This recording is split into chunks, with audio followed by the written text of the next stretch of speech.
मुल्क में वज़ीर आज़म के खिलाफ तहरीक अदम एतमाद के हवाले से सियासी हलचल मची हुई है। अपोजिशन की दो बड़ी जमातें और मौलाना फजलुर रहमान सियासी जोड़ तोड़ की कोशिशों में मसरूफ हैं। वज़ीर आज़म के खिलाफ अपोजिशन के वोट जोड़ने और इत्तेहादियों के वोट तोड़ने की कोशिशें हो रही हैं। काफ लीग और MQM के साथ साथ अपोजिशन की नजरें जहांगीर तरीन ग्रुप पर भी लगी हुई हैं और अब जराये के मुताबिक मौजूदा सियासी हलचल को देखते हुए तरीन ग्रुप ने भी खामोशी तोड़ने का फैसला कर लिया है। लाहौर में इस वक्त जहांगीर तरीन ग्रुप के अराकीन पार्लियामेंट की आज बाज़ाब्ता सियासी बैठक हो रही है। तरीन ग्रुप की मुशावरती मुलाकात लाहौर में ओन चौधरी की रिहाइशगाह पर हो रही है, जहां ओन चौधरी ने तरीन ग्रुप के अराकीन पार्लियामेंट के एजाज़ में इशाया दिया हुआ है। मुलाकात में तरीन ग्रुप के 18 अराकीन कौमी और पंजाब असेंबली शरीक हुए हैं। इसके अलावा द न्यूज़ में अंसार अब्बासी की खबर के मुताबिक बाखबर ज़राए ने द न्यूज़ को बताया है कि तवक्को है कि हुक्मरान जमात से ताल्लुक़ रखने वाले 20 से 30 इलेक्टेबल्स अपोजिशन का साथ देंगे, जबकि काफ लीग और MQM समेत हुकूमती इत्तेहादियों के साथ जारी राब्ते मनसूबे का हिस्सा हैं। ज़राए के मुताबिक चंद अपोजिशन रहनुमाओं को इस कदर यकीन है कि हालात उनकी उम्मीदों के मुताबिक सामने आएंगे कि उनमें से एक ने इमरान खान के मुतबादिल का नाम भी पेश कर दिया। पुरुमीद शख्सियात ना तो काफ लीग और MQM के साथ होने वाले अपने हालिया बातचीत से मायूस हैं और ना ही उनकी हौसला शिकनी हुई है। उन्हें उम्मीद है कि PTI के इत्तेहादी दुरुस्त वक्त पर अपोजिशन का साथ देंगे। हुकूमत के इत्तेहादियों ने अब तक अपोजिशन को कोई वाज़ेह इशारा नहीं दिया है, बल्कि काफ लीग ने तो वाज़ेह कर दिया है कि वो हुकूमत के साथ है, लेकिन फिर भी अपोजिशन पूरे एतमाद है, बल्कि यहाँ तक कह रही है कि खुद तहरीक इंसाफ के अराकीन भी उसके साथ मिलने के लिए तैयार हैं। आज मेज़बान नदीम मलिक से बात करते हुए नून लीग के रहनुमा तलाल चौधरी ने दावा किया कि तरीन ग्रुप समेत तहरीक इंसाफ के 2 दर्जन अराकीन अपोजिशन से मिलने के लिए तैयार हैं। फरवरी में हुकूमत जा रही है। फैसलाबाद में 7 PTI के MNA हैं, 5 हमारे साथ राब्ते में हैं। 2 दर्जन लोगों का एक ग्रुप है जिसमें तरीन ग्रुप भी शामिल है, जो सिर्फ डिमांड करते हैं कि हमें नून लीग में अगले इलेक्शन में एडजस्ट कर लिया जाए। यकीन से मैंने आपको कहा, खुली डेट दी है 15 दिन, फरवरी के अंदर इंशाल्लाह ताला आपको नजर आ जाएगा कि ये जा रहे हैं। मगर सब के बावजूद अपोजिशन की कोई वाज़ेह हिकमत अमली दिखाई नहीं दे रही है, क्योंकि नून लीग के सीनियर नायब सदर शाहिद खान अब्बासी ने आज एक बार फिर कहा है कि फ़ोन कॉल्स बंद होंगी तो तहरीक अदम एतमाद आ जाएगी। जब तक रियासत हुकूमत के साथ है तो हम भी हुकूमत के साथ हैं। ये आज मुल्क में सियासत की नोयत है, और ये जब टेलीफोन कॉलें बंद होंगी तो अदम एतमाद उसी दिन हो जाएगा।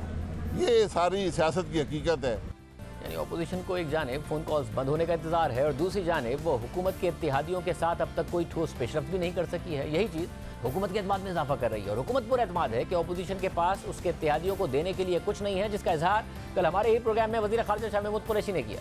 हमारे इत्तेहादी हैं, उन्हें कुछ हासिल नहीं होता पीपल्स पार्टी और नून का साथ देने। देखिए, उनका अभी भी एक एतमाद का फुकदान है। वो क्या दे देंगे?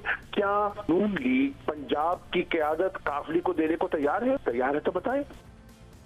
दूसरी जानिब पीपल्स पार्टी ने 27 फरवरी से अपने लॉन्ग मार्च का ऐलान कर दिया है, जो कराची में मज़ार कायद से शुरू होकर 10 दिन में 34 शहरों से होता हुआ 6 मार्च को इस्लामाबाद पहुंचेगा। इस पर बात करेंगे नून लीग के सीनियर रहनुमा राना सनाउल्लाह साहब और पीपल्स पार्टी के सीनियर रहनुमा कमरुज़्ज़मा कायरा साहब हमारे साथ मौजूद हैं। आप दोनों का बहुत शुक्रिया। राना साहब, ये बात शुरू हुई थी इत्तेहादियों से, इत्तेहादियों ने तो कोई लिफ्ट नहीं कराई है, तो बात अपने अराकीन तक आ गई है तहरीक इंसाफ के, और क्योंकि आपका भी ताल्लुक फैसलाबाद से है, बाकी 7 में से 5 जो मुंतखब नुमाइंदे हैं वो आप लोगों के साथ हैं, और आप तहरीक इंसाफ के अपने लोगों पर तकिया किए हुए हैं। ये पहली कोशिश है, और संजीदगी से जो तीनों बड़ी जमातें हैं या जिनकी पार्लियामेंट में रिप्रेजेंटेशन है, वो तीनों जमातें जो हैं वो इस वक्त इस मामले के ऊपर पूरी संजीदगी से जो है वो काम कर रही हैं। और काम करने वाली टीम, मैं अपनी जमात की आपको कह सकता हूँ कि ज़्यादा से ज़्यादा 4 या 5 लोगों को इस बारे में मालूम है, और वो लोग अंडर ओथ हैं, और ओथ की एक्सटेंशन यहाँ तक है कि कोई आपको ये भी नहीं कह सकता कि जी मैं उसका हिस्सा हूँ और मैं अंडर ओथ हूँ। तो इसलिए अब मामला ये है कि टॉक शोज़ में जो है वो कम से कम 12-13 टॉक शोज़ होते हैं, और कोई तकरीबन 38-39 लोग जो है उन्होंने बात करनी होती है, तो फिर हर आदमी ने कुछ ना कुछ तो बात करनी है ना। मगर राना साहब, प्रेस कॉन्फ्रेंस तो लाजमी नहीं है ना। शाहिद खान अब्बासी साहब ने तो आज फिर वाजे कर दिया, उन्होंने कहा कि जब तक टेलीफोन कॉल्स नहीं बंद होंगी तब तक नहीं आ सकती अदम एतमाद। तो आप कैसे ले आएंगे इस महीने के आखिर तक ये अदम एतमाद? 27 को तो पीपल्स पार्टी अपना लॉन्ग मार्च शुरू कर रही है, फिर 23 मार्च को आपका अपना है, उससे पहले कैसे आ जाएगा लॉन्ग मार्च अदम एतमाद? देखिए, इस बारे में कि ये सूरत हाल फरवरी में वाज़े होनी है या नहीं होनी, ये बात के टेलीफोन कॉलें जो है वो आना बंद हो गई हैं या नहीं बंद हुई, या वो आएंगी या नहीं आएंगी, इस बारे में मैं ये बात कह रहा हूँ कि बहुत मुख्तसर लोगों को, कायरा साहब की जमात में भी मेरी असेसमेंट के मुताबिक कोई 3-4 लोगों से ज़्यादा लोगों को मालूम नहीं होगा। बाकी सब अपना जो है वो क्यास, अपना जो है वो तज़िया जो है वो पेश कर सकते हैं। तो इसलिए जो हो रहा है और जो सामने आने वाला है, मैं समझता हूँ कि उसके बारे में अभी किसी को इदराक नहीं है और कोई जो है वो किसी तरफ अपनी सोच दोहरा रहा है, कोई किसी तरफ दोहरा रहा है। लेकिन मैं ये बात कह सकता हूँ कि ये अब फरवरी मार्च में जो है ये कुछ ना कुछ होने वाला है और ये होगा। वैसे मुझे कायरा साहब की तरफ जाना है, मगर ये जो होने वाला है, जो 4-5 लोग आपकी जमात में है, उसमें शायद खान अब्बासी साहब भी नहीं है, साबिक वजीर आजम, सीनियर रहनुमा पार्टी के। मुझे तो खुद नहीं मालूम कि वो कौन लोग हैं, लेकिन मैं ये कह सकता हूँ कि जो लोग हैं उनमें मैं पूरे जो है वो वसूख से कह सकता हूँ कि मियाँ शहबाज शरीफ साहब को पूरी तरह से मालूम है इन चीज़ों का जिनके बारे में आपने बात की या मैं बात की है। राज साहब, आपको ये मालूम है कि 4-5 लोग हैं जिन्हें ये मालूम है कि तहरीक अदम-ए-एतमाद कैसे आएगी, मगर उनमें आप नहीं हैं जो कि पंजाब के सदर हैं, शाहिद खान अब्बासी साहब नहीं है, सीनियर वाइस प्रेसिडेंट पार्टी के। नहीं, मैंने आपको कहा है कि ना मैंने ये कहा है कि मैं नहीं हूँ, ना मैंने ये कहा कि शाहिद खान अब्बासी नहीं है, और ना ही मैंने आपको ये कहा है कि हम दोनों हैं। कायरा साहब, ये सूरत हाल ये नहीं बताई जा सकती। देखिए, मामला ये है जो स्ट्रेटजी है जिसके तहत इस चीज को जो है वो फाइनल करके उसके बाद आगे चलना है, अगर वो इस तरह से डिस्कस होने लगी, इस तरह से वो सारी चीजें जो है वो यानी जो है वो सामने आने लगी, तो फिर ये कुछ नहीं हो सकेगा। मगर कायरा साहब, आपको नहीं लगता कि ये सामने आने के बावजूद भी कुछ नहीं हो सकेगा? कल जो मोनिस लाई ने बोल दिया, सीगा राज में रहे, मगर राज में अगर रख भी लें, कायरा साहब आपको लगता है कुछ हो सकता है? हुकूमत का एतमाद इस वक्त दुरुस्त नहीं है, इदारों के हवाले से खुद अपोजिशन कॉन्फिडेंट नहीं है, फोन कॉल्स की अभी खुद अपोजिशन बातें कर रही है, इत्तेहादियों ने, कल मोनिस लाई साहब ने वाजे कर दिया, तो फिर MQM ने भी कह दिया कि कोई प्लान ही नहीं रखा हमारे सामने इस हवाले से, तो है नहीं कोई हुकूमत के जाने का चांस। अनकरीब आप अपना मार्च करेंगे और 23 मार्च को ये अपना मार्च करेंगे। राना सनाउल्लाह साहब, सवाल ये है कि क्या सिर्फ काफ लीग से ही हमारी अदम एतमाद की तहरीक कामयाब होनी है? काफ लीग उसमें उन राब्तों में से एक राब्ता है, और वो राब्ता हमारे साथ जो और मुस्लिम लीग के साथ भी जो राब्ता हुआ, मौलाना फजलुर रहमान साहब के साथ भी, वो परवेज इलाही साहब ने बाकायदा कहा था कि मैं अपनी जमात के साथ मशावरत करके आपको बताऊंगा। कल मेरे साथ 2 प्रोग्रामों में कामल अली आगा साहब थे, उन्होंने बताया कि कल तक तो उनकी कोई गुफ्तगू शाम तक आपस की जमात की मशावरत नहीं हुई थी, लेकिन उनकी जमात के फर्द ने कहा है, उनके एक जुमले पे, बाकी जुमलों के तो मुझे नहीं परवाह, लेकिन एक जुमले पे मुझे बड़ा एतराज है कि उन्होंने अपने घर आने वाले लोगों के लिए ये कहा कि आजकल जो तमाशा लगा हुआ है ये तमाशे नहीं है, अगर उसको तमाशा समझते हैं तो अपने घर वाला तमाशा बंद कर दें। तो आप जो लोगों को बुलाने का या आने जाने का, हम संजीदा लोग हैं, हमने कोशिशें की हैं। मुस्लिम लीग बड़े अरसे के बाद अपने जो गुस्सा था या अपनी नाराजगी भुला के उनके घर गई है, उसको तमाशे से, और पीपल्स पार्टी की भी यही कैफियत है, इसको तमाशे से ताबीर करना बड़ी गैर संजीदगी है। जहां तक ताल्लुक ये है कि ये हो सकेगा कि नहीं, MQM क्या कह रही है कि हमारे सामने खुल के अभी तक स्ट्रेटजी नहीं रखी गई। तो पहले तो ये था कि इन प्रिंसिपल हम आपस में, लेकिन हम इकट्ठे हुए और फिर हमारे आपस में बोध आ गया, एक तफरीक आ गई। अब हमने आपस में अपोजिशन की जमातों ने इकट्ठे होना था, तो MQM ने भी यही कहा था, PTI ने भी यही, अपने PMLQ ने भी यही कहा था कि पहले अपोजिशन की जमातें तो आपस में इकट्ठी हो लें, और उनका दुरुस्त मौक़िफ़ था। मगर कायरा साहब देखिए, हुकूमत का इदारों के अलावा एक और एतमाद है, वो ये कि नून लीग काफ लीग को क्या दे देगी। हमने स्पीकर बनाया है, इसके अलावा वजारतें दी हैं, नून लीग क्या दे देगी पंजाब में काफ लीग को, और MQM को सिंध में पीपल्स पार्टी क्या दे देगी। पीपल्स पार्टी और MQM तो आमने सामने खड़े हुए हैं, तो हम ही बेहतर ऑप्शन है। उनका सिर्फ ये एतमाद नहीं है कि इदारे कहाँ खड़े हैं, उनका ये ऑप्शन है कि इत्तेहादियों को हमसे ज्यादा बेहतर ऑप्शन कोई नहीं मिलेगा, आप लोग कुछ नहीं दे सकते उन्हें। हम तो कह रहे हैं कि हुकूमत को चलता करके क्विकेस्ट पॉसिबल टाइम में, जो चंद हफ्ते या 1-2-4 महीने हो सकते हैं, इससे ज्यादा नहीं, तो उसमें इलेक्टोरल रिफॉर्म्स करके, जो इन्होंने कानून खराब किया है उसको दुरुस्त करके, फौरी तौर पे आजादाना इंतखाब मसले का हल है।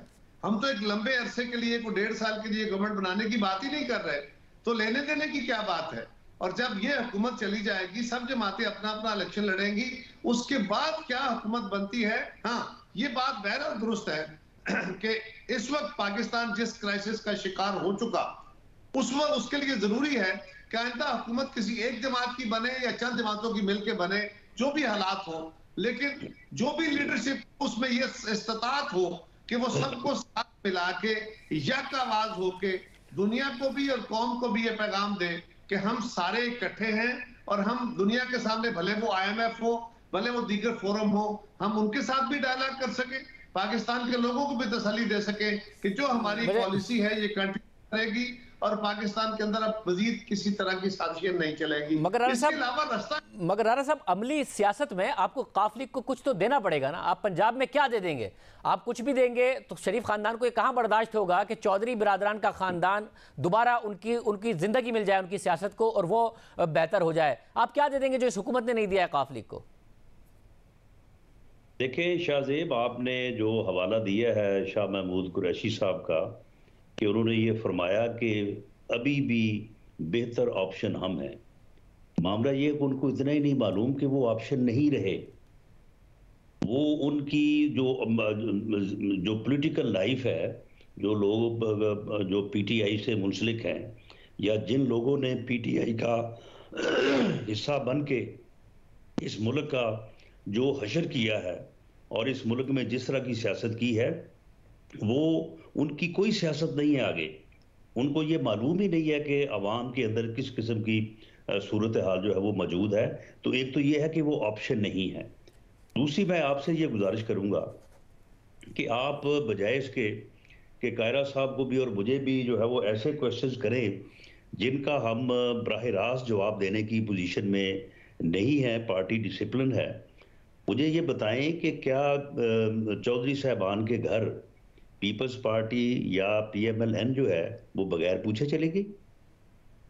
वो जो तीमारदारी का जो एक सिलसिला है, तो वहाँ पे क्या ज़रूरत थी परवेज़ इलाही साहब को बैठने की? परवेज़ इलाही साहब ना बैठते वहाँ पे। और क्या वहाँ पे सिर्फ जो है वो तीमारदारी के अलावा कोई बातें नहीं हुई? और वो जो बातें हुई हैं तो वो कोई बता सकता है? उनमें से कोई एक बात नहीं ये बता सकते। और इसी तरह से जो तरीन ग्रुप का हो रहा है अपना खाना, वो सिर्फ खाना खाने के लिए हो रहा है। ये सारी चीज़ें जो हो रही हैं, तो इनके जो है वो पसे पर्दा जो कोशिश, मगर राणा साहब, अगर आप सिर्फ नून लीग, अगर आप तहरीक इंसाफ के अंदर से MNAs या MPs के ऊपर रिलाई कर रहे हैं, तो उसके ऊपर एक मसला ये होगा कि आपको फौरी तौर पर इलेक्शन की तरफ जाना पड़ेगा। नहीं, हुकूमत आप नहीं बना पाएंगे क्योंकि वो तो डी-सीट हो जाएंगे अगर वो तहरीक अदम-ए-एतमाद में आपका साथ देंगे। देखिए, हम तो जाना चाहते, हम तो जिस तरह से कायरा साहब ने भी कहा कि हम तो एक अबूरी सेटअप अगर बनता भी है तो हम तो यही चाहते हैं कि फौरी तौर पे जो है वो इलेक्शन की तरफ जो है वो जाया जाए और जो चीज़ें थोड़ा बहुत दुरुस्त करने वाली है उनको दुरुस्त किया जाए और उसके बाद जो है वो फ्री फेयर इलेक्शन, क्योंकि इस वक्त मुल्क को इन्होंने जिस हालत में गिरा दिया है, फ्री और फेयर इलेक्शन के अलावा इसका कोई हल नहीं है। मगर कायरा साहब, पीपल्स पार्टी भी ये समझती है, क्योंकि फिर शायद आपको सिंध हुकूमत भी तोड़नी पड़े और सिंध हुकूमत अगर जाती है, सिंध असेंबलियाँ तोड़नी पड़े, पंजाब खैबर पख्तूनख्वा उसमें भी आपको अदम एतमाद लाना पड़े, तो ये एक लंबा प्रोसेस है। आप भी तैयार हैं कि फौरी इलेक्शन हो, या आप चाहते हैं कि एक नई हुकूमत बने मुल्क चलाने के लिए इन्हीं असेंबलियों से और ये असेंबली अपना टाइम पूरा करें? शाहजेब, ये बातें तो हम बहुत दफा कह चुके, आपके प्रोग्रामों में मैं भी कह चुका, मेरी जमात के बाकी लोग भी कह चुके, मुस्लिम लीग की तरफ है बड़े वाज़ेह तौर पे ये बातें हो चुकी कि हम पूरे अरसे के लिए कोई हुकूमत बनाने की बात नहीं कर रहे और ना किसी को ये बर्डन शेयर कर सकता है कोई। हाँ, ये बात दुरुस्त है कि जो भी गवर्नमेंट बनेगी वो सारी जमातों पर मुश्तमिल होगी अपोजिशन की, लेकिन क्विकेस्ट पॉसिबल टाइम में उससे इलेक्शन की तरफ जाना है। ये बात के लिए इलेक्शन तो जल्द कराना पड़ेगा क्योंकि वो डी-सीट हो जाएंगे। डी-सीट होने का एक प्रोसेस है और हम तो कई 2-3 महीने के लिए रहे ना, इससे ज्यादा की तो बात ही नहीं की जा रही और 2-3 महीने में वो प्रोसेस मुकम्मल नहीं होता। फर्ज करें वज़ीर आज़म के खिलाफ अदम एतमाद होता है, जो लोग डिफेक्ट कर जाते हैं, डिफेक्शन तो बाद में होगी ना, उनके खिलाफ रेफरेंस जाता है, वो जाके अपना केस लड़ेंगे इलेक्शन कमीशन में, उसके बाद अदालतें हैं। इस 2 महीने में 3 महीने में यकीनन हमने अगले इलेक्शन की तरफ चले जाना है। और रही बात कि पीपल्स पार्टी इसके लिए तैयार है या नहीं, मैं इसकी तरफ भी आता हूं। आप मुझे, मैं और राणा साहब तो चले मजबूर हैं, हमारी सियासी मजबूरियां हैं कि स्ट्रेटजी आपसे शेयर नहीं कर सकते, लेकिन आप मुझे क्या ये बता सकते हैं दिल पे हाथ रख के कि आपको जो PTI के लोग मिलते हैं उनमें से सब लोग आपको यही कह रहे हैं कि सब अच्छा, हमें कोई खतरा नहीं है, कि शाह महमूद और फवाद चौधरी की बातें छोड़ें, आपको जो जाती हैसियत में लोग मिलते हैं ऑफ द एयर, क्या आपको वो यही कह रहे हैं कि हमें कोई खतरा नहीं है? कह रहे साहब, मैं हकीकतन अगर आप मुझसे पूछें तो वो वाकई ये कह रहे हैं कि हमें कोई खतरा नहीं है, और उनका ये एतमाद है कि बगैर इशारे के ना तो तहरीक इंसाफ के अपने लोग ना ही इत्तेहादी कोई नहीं जाएगा। और तो आप ये जो अपने लोगों पर रिलाय कर रहे हैं उनके पे, तो कैसे आप वो कर लेंगे? यकीन जानी वो यही कह रहे हैं कि हम कहीं नहीं जा रहे हैं। आपने बड़ा अच्छा कहा, आपने कहा ना वो इशारे पे खड़े हैं, वो इशारे के इंतजार में है। तो ये इशारों की सियासत तो हमने खत्म करनी है। साहब, आप भी बगैर इशारे के तहरीक इंसाफ के अपने लोगों को, जहांगीर तरीन ग्रुप को या इत्तेहादियों को तहरीक इंसाफ के खिलाफ इस्तेमाल नहीं कर पाएंगे। जब तक उनको इशारा नहीं मिलेगा वो नहीं करेंगे। नहीं, इसमें शाहजेब एक और बात है। राणा साहब, आर्गूमेंट से शाहजेब, मैं आपकी बात आर्गूमेंट से मान लेता हूँ, क्या इसके बावजूद हमें सियासी जमातों को ये कोशिश नहीं करनी चाहिए कि ये खुफिया हाथों को सियासत से निकालने के लिए कोशिश करें? कार साहब, कोशिश जाहिर है आपका हक है, मगर उस पर एक तबसरा भी तो किया जा सकता है कि उस कोशिश का जो नतीजा है वो उस दावे के मुताबिक निकलेगा जो आप कर रहे हैं या नहीं निकलेगा। तो उसी के ऊपर बात हो रही है। उन फोर्सेस के खिलाफ हमको जंग तो नहीं लड़ेंगे, हम सियासी जद्दोजहद करेंगे। अगर इशारों के साथ कुछ लोगों को इधर से उधर से करना है, यही तो हमारी लड़ाई है। तो फिर एक सियासी कुव्वत के तौर पे मुझे, राणा साहब को, बाकी अपोजिशन की जमातों को ये कोशिश करनी चाहिए कि हम सियासी जद्दोजहद के जरिए वो माहौल क्रिएट करें कि अब इशारे के नाम का माहौल खत्म हो। राणा साहब, आपको कोई आपकी भी सियासत या आपका तो एतमाद बगैर इशारे के नहीं आगे बढ़ सकता है। इशारा अगर उनके इत्तेहादियों को और पार्टी के लोगों को मिलेगा तभी आपके हक में हो जाएंगे। ये मसला आपने इस बात को इस नहज पे लाके इसको खत्म कर दिया। ये मामला मैं आपको ये फर्क वाजे कर देता हूँ। देखें, कुछ लोग तो ये कह रहे हैं कि हम इशारे के बगैर नहीं जाएंगे, लेकिन कोई 20-22 का फिगर जो मैं पहले भी हम बात करते रहे हैं, वो हमें पिछले 6 माह से 8 माह से, बल्कि जिस दिन से यूसुफ रजा गिलानी साहब का इलेक्शन हुआ है उससे हमें मुसलसल और तसलसल के साथ ये कहते रहे हैं कि हमें अगर इशारा ना हुआ, अगर हमें रोका ना गया तो हम तैयार हैं। तो अब उनमें से अक्सरियत जो है वो कह रही है कि उनको कोई इशारा नहीं आ रहा, ना उनको रोका जा रहा है। जो इशारे पे रुके हुए हैं वो रुके रहें, जो इशारे पे रुकने की बात, अब उनको अगर इशारा नहीं आएगा वो आ जाएंगे। राणा साहब, उनको आपके इशारे का इंतजार जरूर होगा जी। वो हम तो तैयार बैठे हैं।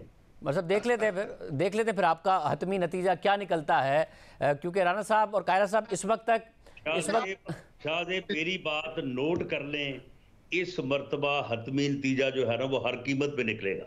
मगर वो हतमी नतीजा हुकूमत के सर्वाइवल की सूरत में भी निकल सकता है ना। नहीं, हुकूमत के खिलाफ निकलेगा।